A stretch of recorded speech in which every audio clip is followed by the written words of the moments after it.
साथियों, आप देख रहे हैं BMTV यूट्यूब चैनल। मैं सतवंत सिंह राणा सभी साथियों को फुले सो अम्बेडकर प्यार, जय भीम, जय जोहार, जय संविधान। साथियों, अभी तक आप लोगों ने मेरे चैनल को सब्सक्राइब नहीं किया तो सब्सक्राइब करें, बेल आइकन को प्रेस करें, वीडियो नीचे कमेंट जरूर करें। साथियों, इस वीडियो के माध्यम से अभी आपको वीडियो दिखाएंगे किस तरह से ओबीसी के पूरे गाँव ने ब्राह्मणवादी संस्कार, ब्राह्मणवादी मृत भोज, ब्राह्मणवादी मरने के बाद में जितने जो संस्कार होते थे वो सारे त्याग दिए और बौद्धिस्ट परंपरा के आधार पर संस्कृति को अपनाकर कार्य करना चालू कर दिया।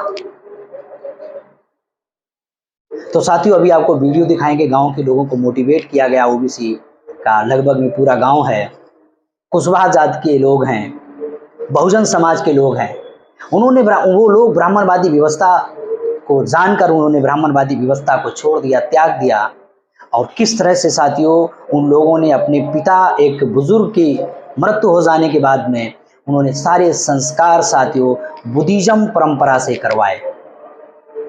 ये पहल है गांव-गांव स्तर पर बड़े पैमाने पर ब्राह्मणवादी व्यवस्था को समझाने की कि जो संस्कार मरने के बाद में बहुत सारे संस्कार होते हैं, टकला करा दिया जाता है, कहीं पिंडदान कराया जाता है, कहीं तेरही कराई जाती है, इसके बाद में अपने बाप को खाना देने के लिए ब्राह्मणों वादियों को खिलाया जाता है। ऐसे बहुत सारे परंपरा डेवलप किए, जिन जन्म से और मृत्यु तक सारे संस्कार ब्राह्मणवादियों ने पैदा किए।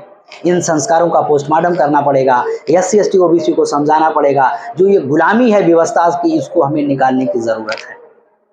खासकर ओबीसी समाज आज किस तरह से आरएसएस ब्राह्मणवादी व्यवस्था में फंसा है, हिंदुत्व के एजेंडे में फंसा है, उसको समझाने की जरूरत है। उसके व्यवस्था के बारे में जागृत करने की जरूरत है, उसके संवैधानिक अधिकारों के प्रति जागृत करने की जरूरत है कि किस तरह से ब्राह्मणवादी व्यवस्था उनको धर्म के नाम पर गुलाम बनाया है।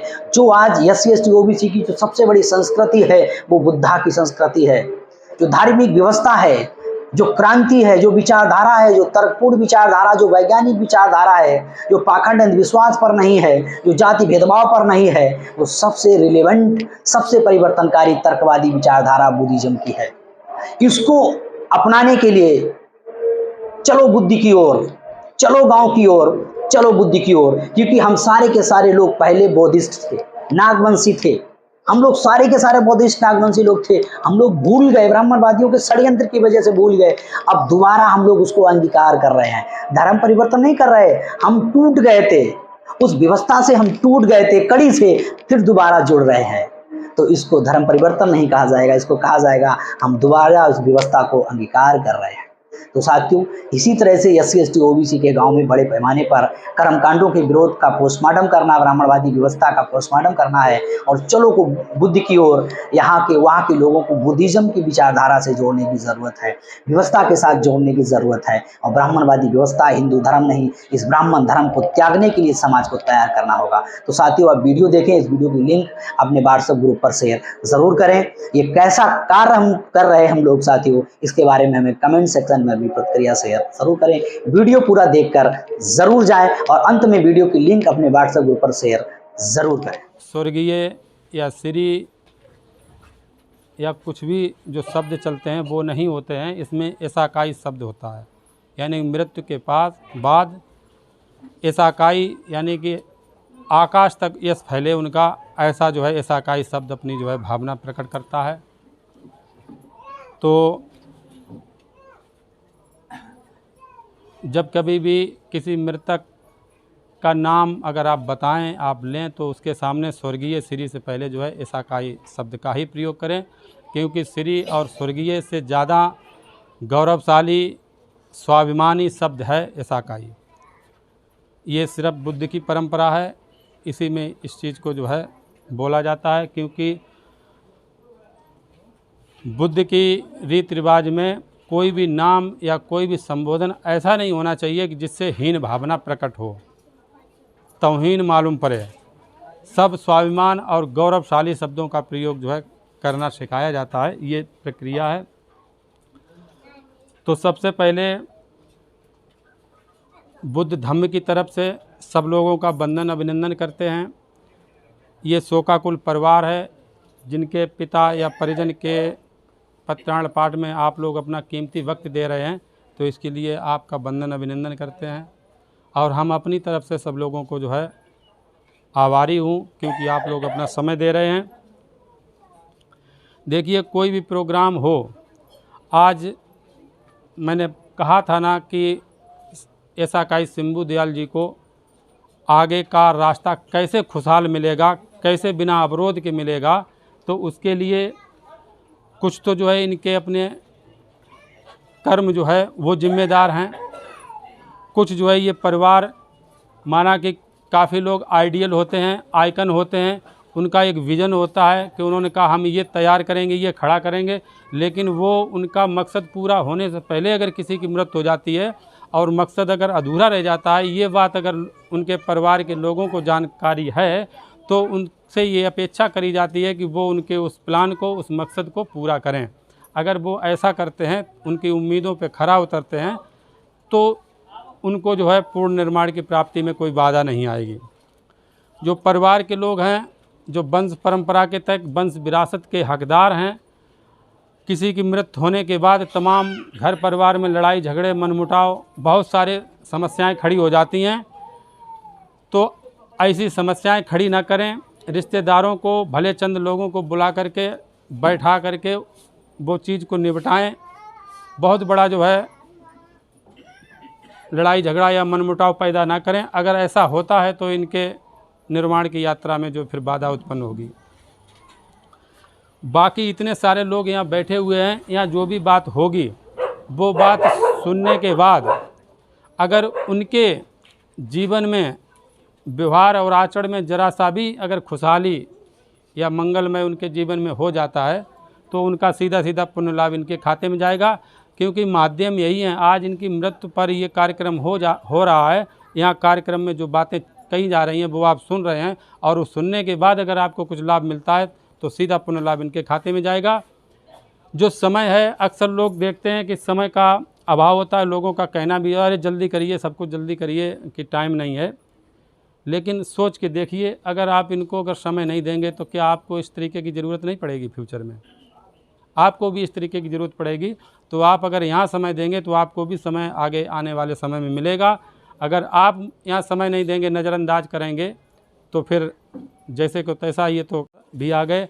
और जितने अनुष्ठान करने वाले लोग भी थे वो भी सारे के सारे वहाँ पर इकट्ठे हो गए। तो बुद्ध ने कहा कि राजन, इन घड़ों को जो है इस तालाब के अंदर तोड़ दीजिएगा डंडे से। तो उन घड़ों को तालाब के अंदर तोड़ा गया।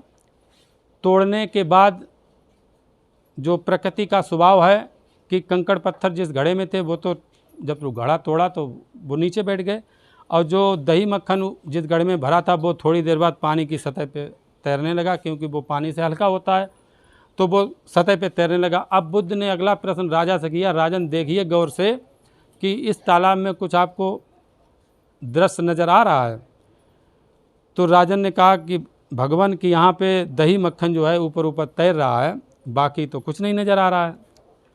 तो बुद्ध ने कहा कि राजन, कि जिन कर्मकांडी लोगों ने आपके पिता में स्वर्ग की सीट पक्की कराई थी, 21,000, 51,000, 10,000, 11,000 ले करके अपनी शक्तियों के बलबूते, उनसे ये कहिए कि वो अपनी शक्तियों का प्रयोग करें और इस दही मक्खन जो ऊपर ऊपर तैर रहा है इसको नीचे दबाएं, और नीचे जो कंकड़ पत्थर बैठे हुए हैं उनको जो है पानी के सतह पर ऊपर उठा के लाएं।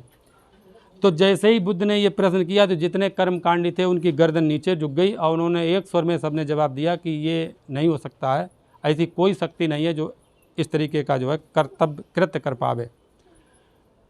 बात यहीं ख़त्म हो गई। फिर बुद्ध ने राजा को उपदेश दिया कि राजन, कि आपके पिता स्वर्ग में जाएंगे, भवसागर पार करेंगे, मोक्ष मिलेगा कि नहीं मिलेगा, निर्वाण की प्राप्ति होगी या नहीं, ये तुम्हारे बस में नहीं है, ना इन कर्मकांडियों के बस में है।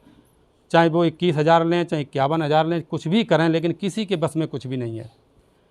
तब वो उपदेश देते हैं वहाँ पर सभी लोगों को जितने हैं। वो बुद्ध कहते हैं कि देखिए, अगर आपके पिता ने अपने जीवन काल में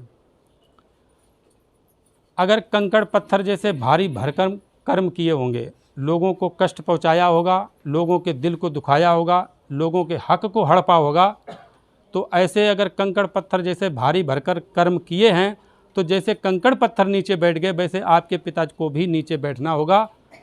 उनको स्वर्ग में दुनिया की कोई शक्ति नहीं पहुंचा पाएगी, उनको जो है नीचे बैठना ही होगा। और अगर आपके पिताजी ने दही मक्खन जैसे हल्के फुल्के कर्म किए हैं, लोगों को सुख पहुंचाया होगा, लोगों के कष्ट को समझा होगा, लोगों के दुख दर्द में वो अपने आप को खपाए होंगे, लोगों के आंसू पोंछे होंगे, ऐसे अगर जीवन काल में उन्होंने कर्म किए हैं तो जैसे ये दही मक्खन जो है ऊपर ऊपर तैर रहा है, ऐसे आपके पिताजी को भी स्वर्ग में पक्की सीट मिलेगी, भवसागर पार होंगे, मोक्ष की भी प्राप्ति होगी, दुनिया की कोई ताकत उनको नहीं रोक पाएगी। तो कहने का मतलब जो है निर्माण प्राप्ति होगी, स्वर्ग प्राप्ति होगी या नहीं होगी, ये कैसे होगा, ये सब कुछ जो है बुद्ध के उपदेशों से आप अंदाज़ा लगाइए, समझिए, अपने व्यवहार और आचरण में उतारिए कि अगर ऐसा आप करेंगे तो आपको क्या से क्या मिलेगा। तो ये बात यहाँ पे जो है ये एक दृष्टांत था बुद्ध के। ये सब जातक कथाओं में लिखा हुआ, ये कभी किसी ज़माने में, किसी समय में, किसी कालखंड में बुद्ध अपने मुखार बिंदु से अपने अनुयायियों के बीच बोला करते थे। आज मैं उन्हीं के शब्दों को जो है किताबों से पढ़ करके वो कुछ अंश सुनाने की कोशिश कर रहा हूँ।